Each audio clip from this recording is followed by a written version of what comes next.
How did Stranger Things, one of the greatest TV shows of all time, that started out with such admiration and goodwill from fans, devolve into conspiracy-driven copium? What the hell happened? What triggered this seismic shift in the fandom, causing the great backlash, spinning into the great conspiracy fan hope, leading to theories like Conformity Gate?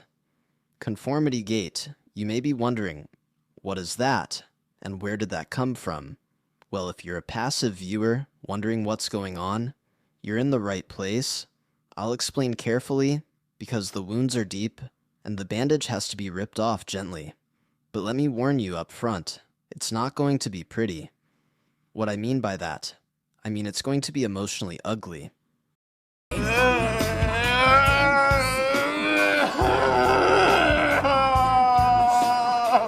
What's the matter with him?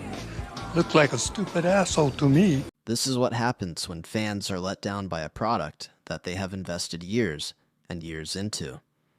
And finally, when they think they're going to get the great payoff they deserve, they got, instead of a beautiful proposal of marriage with a happy ending, the whole fandom got put in the friend zone. Basically, Conformity Gate, at its core, is psychological grieving, a form of emotional adaptation, a way to compartmentalize disappointment. So let me bring you up to speed. A Forbes article talks about what Conformity Gate is. Stranger Things Conformity Gate theory. Explained, is a secret episode 9 coming?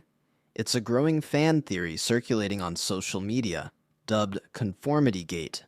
It suggests that the ending viewers saw wasn't the real one. In fact, some believe another episode is coming. According to Conformity Gate believers, the epilogue viewers see at the end of Stranger Things Season 5 is an illusion orchestrated by Vecna, and he may not actually be dead after all. The fans have compiled evidence and shared their theories on social media, pointing to subtle inconsistencies suggesting the finale's seemingly perfect resolution is a manufactured reality rather than the truth, the article states. But there's far more to the Conformity Gate theory, and things only get more interesting from here. The disappointment that's driving this theory stems from several factors, such as a perceived boring ending. Many fans felt the neat and tidy conclusion contradicted the show's darker themes of trauma and nonconformity. Many fans felt that when one of the characters, Max Mayfield, commented in the finale's D&D game, saying, "That's it," they felt it was a letdown. The unfulfilled fan theories. A significant number of the theory's proponents were fans of the Byler romance. Mike Wheeler and Will Byers were disappointed that the relationship did not become canon. Another one was inconsistencies and perceived plot holes, continuity errors, and symbolic details as evidence that the ending is fake, such as the color of the graduation robes. The theory goes on to say, the D&D monster is a false Hydra, which is known for creating false realities. And let's not forget about emotional investment. For many, the theory is a way to reconcile years of deep emotional investment and elaborate theorizing with a conclusion that didn't meet their expectations or align with their personal hopes for the characters. That's right, nothing's off limits when it comes to the grieving aspects of Conformity Gate. Even the color of the graduation robes are being grasped at as evidence of a coming secret episode. Let me be clear, this is not to be belittling in any way, because conspiracy theories and theories like this don't stem from out of thin air. They come from a system where a product was falsely advertised to customers and the fans, and it didn't uphold its part of the bargain, so now all that is left is for theories to fill in the gaps. So it only makes sense that this will happen, because Stranger Things is psychologically rooted in informational social influence, a desire for belonging and safety, and intense parasocial relationships where fans project meaning onto narratives, where the fans seek deeper connection, uncovering hidden truths, which is a form of informational dependency. I told you it will get emotionally ugly, and this is a natural byproduct of a series that played with its fans' emotions. with over-the-top melodramatic emotional manipulation tactics, not with substance, but with vaporous dramatizing spectacle. And the situation about Conformity Gate has only gotten worse because of how the director of Stranger Things, the Duffer Brothers, responded to the backlash, and the perceived bad ending, where they go on to say, I quote, "I really shouldn't have done any of these post-mortem interviews," he said. "I'm not in a good place. Like, why the hell did we do any of them yesterday is beyond me. I'm like fried. I was getting over the flu. So, anyone mad at any answers we gave you yesterday? Just cut me some slack." End quote. It only gets worse from here. The more they try to explain, the deeper the hole they seem to be digging for themselves. For example, another quote from them, when they try to explain the absence of the Demogorgons. Quote, "The primary in-story reason is that Vecna did not expect a direct sneak attack on his home turf, the Abyss. He was so confident that the massive Mind Flayer could handle the heroes that he didn't feel the need to deploy his little ant army of Demogorgons." End quote.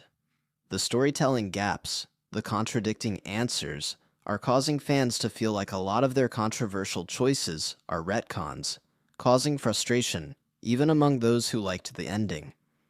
Okay, now it's time to explain the business aspect and optic disaster of what this is. First of all, it's not the fans' fault for feeling this way. Yes, a show cannot please everybody, but the object of the show is never to do that anyway. Its main purpose is to tell a good story that appeals to the majority of the audience.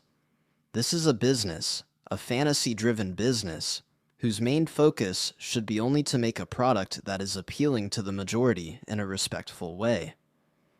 Newsflash, if you make it right, the money will follow.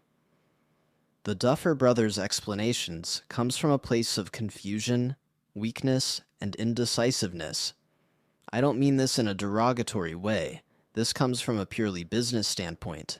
Because if a product was received well by the fans or customers, the company's responses will be more measured and positive, not trigger media responses like this, responding reflectively in an adversarial and defensive way, reactive emotionally driven PR spin that tried to deflect incoming customer dissatisfaction. That's defensive posturing. This kind of PR campaign comes from damage control. This is not normalized responses for a product that is selling great. This is the way a corporation tries to get ahead of a problem, but ends up tripping over its own 2 feet. For example, all you have to do is compare the opposite to how a company responds when a product sells the way that brings that corporation positive growth. For example, shows like Schitt's Creek, Parks and Recreation, The Good Place, Fleabag, and The Americans are frequently praised for their well-received finales, offering satisfying, emotional, or perfectly wrapped-up conclusions that left fans happy.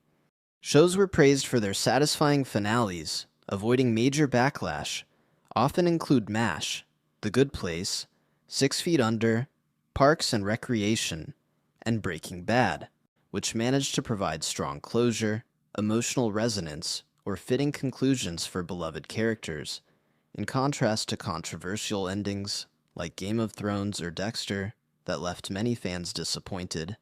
And now let's add Stranger Things to that list of lackluster endings.